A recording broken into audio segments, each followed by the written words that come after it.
안녕하세요. 오늘은 골드만삭스입니다. 오늘은 홍콩의 대기업 창장그룹 청콩그룹의 회장인 리카싱 리자청 회장에 대해서 알아보겠습니다. 리자청 회장은 젊어서 15살에 아버지를 잃고 상당히 이제 그 행상이라든가 여러 가지 고생을 하다가 20살에 플라스틱 조화 회사에 들어가서 기술을 배운 다음에 22살에 자신의 플라스틱 조화 회사를 설립을 하면서 돈을 많이 벌고 30살에는 부동산 개발업에 투자를 해서 그 이후에 홍콩 주식시장에 상장을 하고 그 다음에 그 영국의 허치슨 왕포아라는 공룡기업 아주 큰 대기업을 인수를 하고 그 다음에 홍콩 텔레콤, 홍콩 전력 뭐 이런 회사들을 인수를 하면서 상당히 큰 기업 직원이 16만 명, 그 다음에 460개 기업을 거느린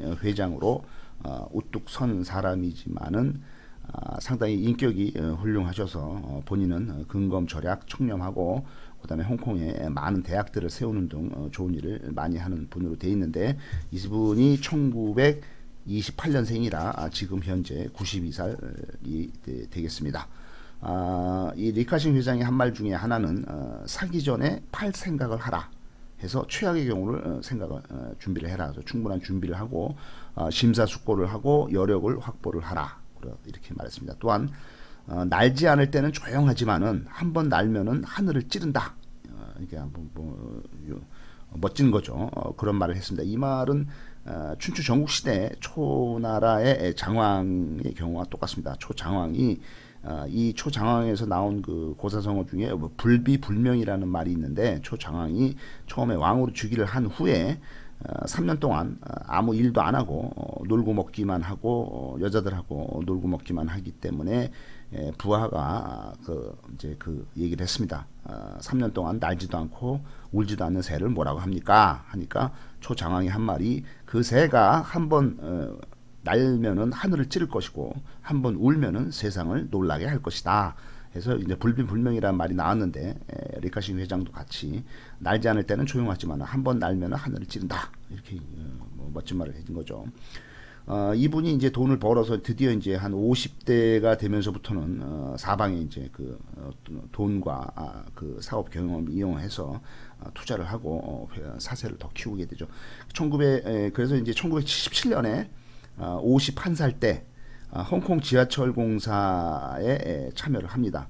이 지하철 공사는 홍콩의 지하철 1호선 센트럴역에서부터 진종역까지의 노선인데 센트럴역은 가장 번화한 은행가가 있는 곳이고 홍콩의 진종역은 정부 총사 등 이제 행정 도시인데 요 사이를 연결하는 지하철 1호선 공사를 이제 그 입찰을 하게 된 거죠. 요 사이가 이제 해저 터널이 지나가는데 그 사이에 이제 건물들은 수억의 돈을 벌 수가 있는 거죠.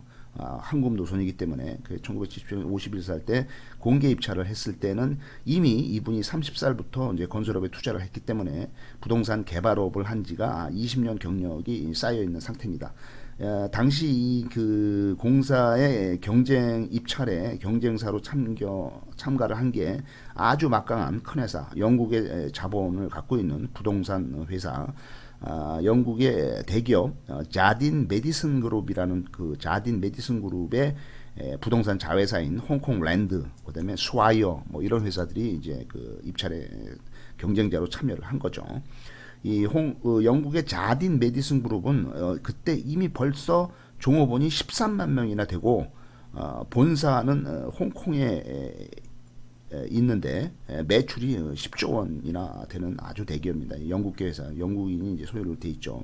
홍콩에 있지만은 이 자딘 메디슨 그룹의 자회사인 부동산에서 홍콩랜드하고 같이 이제 경쟁이 붙은 거죠. 그래서 이제 그 결국에는 이제 창장그룹의 리카싱 회장이 입찰에 성공해서 승리를 했는데 성공의 요인으로는 파격적인 조건을 우정총국, 그러니까 홍콩의 우정총국, 그러니까 우체국 같은 데죠. 여기다가 이제 제시를 한 겁니다. 그래서 부지 입찰에 성공을 하게 되면은 금싸라기 땅이죠. 지하철 공사 쪽에다가 현금을 많이 먼저 분할로 주겠다.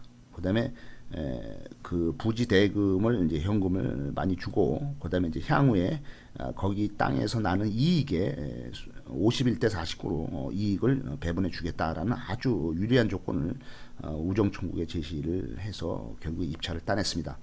그래서 이제 센트럴 역사 부근에 37층짜리 이제 상가도 이제 건설을 하게 되는 거죠. 그래서 이제 이 그 건설 부동산 개발 쪽에 성공을 하게 돼 있고 또 이분이 한 말 중에 하나는 이익에 급급하면은 큰 오류를 범할 수 있다. 너무 이익에 돈에 급급하지 말아라. 제품의 질은 신용하고 관련이 되고 신용은 기업의 생명이다. 이렇게 말씀하셨습니다. 불량이라든가 반품이 항상 나게 돼 있죠. 뭐 무슨 어떤 그 기업이든 어떤 제품이든 이때는 이제 회사가 위기에 빠지게 되는데 이때 신용을 회복하고 위기를 극복하는 게 가장 중요합니다. 그래서 관련된 은행이라든가 거래처라든가 직원들에 대한 신용이라든가 이런 거 위기를 확보를 하는 방법으로 말씀하신 내용은 첫 번째는 자신의 과오를 솔직하게 인정하고 대가를 치르겠다는 자세를 보여라. 솔직하고 정정당당하게 정면 돌파. 그다음에 이제 내가 잘못한 건 내가 대가를 치르겠다. 불량을 없애겠다. 이런 그 각오가 필요하고 두 번째는 재고를 빨리 처분을 해서 채무를 변상, 그러니까 빚을 최대한 빨리 없애라는 거고 세 번째는 기술 훈련을 하고 새로운 기계를 도입을 해서 품질을 완벽하게 개선을 해야 된다고 되어 있습니다.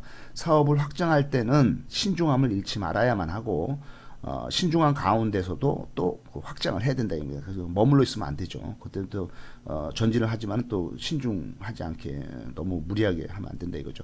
전진하면서도 안정을 찾고 안정 속에서도 전진해야 된다 이렇게 말씀드리겠습니다.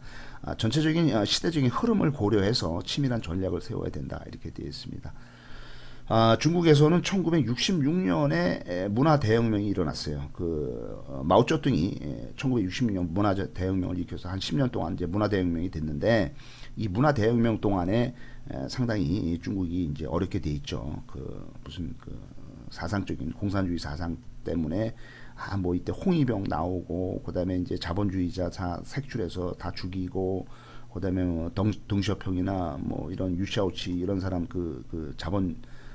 자본주의 쪽 사고방식을 갖고 있는 그 지도자들 다 내쫓고 하면서 마오쩌둥이 중국을 완전히 피해바다로 만들고 그 역사적으로 후퇴를 한 게 문화대혁명인데 이때 문화대혁명 1960년 문화대혁명이 일어나자 중국 쪽의 사정이 안 좋고 그러니까 홍콩 쪽에서도 부동산이 막 폭락을 하게 돼 있습니다. 그래서 홍콩을 떠나는 사람들이 많아지게 돼 있습니다. 이때 리자청이 한 말이 싸게 많이 산다 해서 미래를 예측하고 시장하고는 반대로 간다 했습니다. 그래서 이때 이민들 많이 가느라고 홍콩 부동산이 폭락할 때 많이 이제 싸게 많이 사는 거죠. 문화 대혁명 때 1960년 이때 리자청이 이제 40살 정도였고 부동산 개발업을 한 지가 한 10년 된 그런 경력자입니다. 그래서 근데 이게 이제 4년 정도 지나서 1970년 정도 돼서 44살, 45살이 되니까 4, 5년이 지난 다음에는 부동산이 화랑이 되면서 이때 이제 왕창 돈을 버는 거죠. 부동산 재벌이 된 거죠.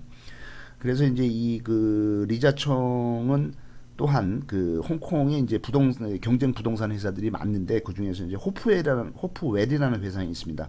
이 호프웰이라는 부동산 회사가 회장이 후잉싱인데 이 후잉싱이라는 회장은 미국의 프린스턴 대학교에서 토목공학과를 졸업한 아주 지식인인데 이 호프웰 부동산이 이제 그때 상당히 이제 호프웰이라는 회사가 큰 부동산 회사인데 어려워지고 문화 대혁명 때문에 그러자 이제 리자청이 호프웰의 채권 전환 사채를 많이 사가지고 또 여기서 또 엄청나게 돈을 나중에 이제 개선이 되면서 벌게 되는 거죠. 그래서 이 정부 소유의 부지 매각하는 거 이런 거 많이 홍콩 달러를 뭐 5억 달러 이상 뭐 어마어마한 돈을 들여서 낙찰을 그때도 많이 받고 이러면서 사업을 많이 확장하게 돼 있습니다. 감사합니다.